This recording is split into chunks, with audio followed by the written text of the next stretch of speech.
ایک قافلہ سفر کر رہا تھا اور دوران سفر ان کا گزر ایک اندھیری سرنگ سے ہو رہا تھا کہ اچانک ان کے پیروں میں کنکریوں کی طرح کچھ چیزیں چبھیں۔ اس قافلے میں کچھ لوگوں نے اس خیال سے ان چبھنے والی چیزوں کو کنکریاں سمجھ کر اٹھا لیا، یہ ہمارے پاؤں میں لگی ہیں، ہمیں تو تکلیف پہنچ گئی ہے، کسی اور کو نہ لگے اور ان کو کوئی پریشانی نہ ہو، اور نیکی کی خاطر اٹھا کر جیب میں رکھ لیں۔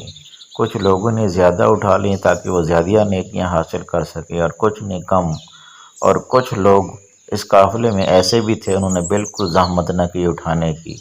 جب وہ قافلے کے لوگ سرنگ سے باہر نکلے تو وہ سب دیکھ کر حیران تھے کہ وہ جو کچھ انہوں نے کنکریاں سمجھ کر اٹھائے تھے وہ سب کنکریاں نہیں بلکہ بہت ہی قیمتی ہیرے تھے۔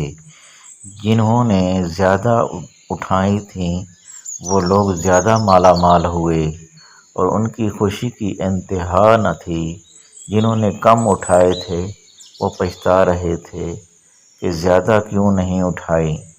جنہوں نے بالکل نہیں اٹھائیں وہ سر پکڑے بیٹھے تھے اور افسوس کر رہے تھے کہ کاش ہم نے بھی کچھ اٹھائی ہوتی۔ دنیا میں زندگی کی مثال اس اندھیری سرنگ جیسی ہے۔ زندگی وہ اندھیری سرنگ ہے اور نیکی ان کنکریوں کی طرح جو بظاہر مشکل تو لگ رہی ہیں، ہماری پیروں کو چبھ رہی ہیں، لیکن اس کا اجر بہت بڑا ہے۔ اس زندگی میں جو نیکیاں ہم کریں گے وہ آخرت میں ہیرے کی طرح قیمتی ہوں گی، اور اس وقت انسان پچھتائے گا کہ کاش میں نے 2-4 مشکلات اور اٹھا لی ہوتی، کچھ نیکیاں اور کمائی ہوتی۔ اے کاش اللہ ہم سب کو نیکیاں کمانے کی توفیق عطا فرمائے، آمین۔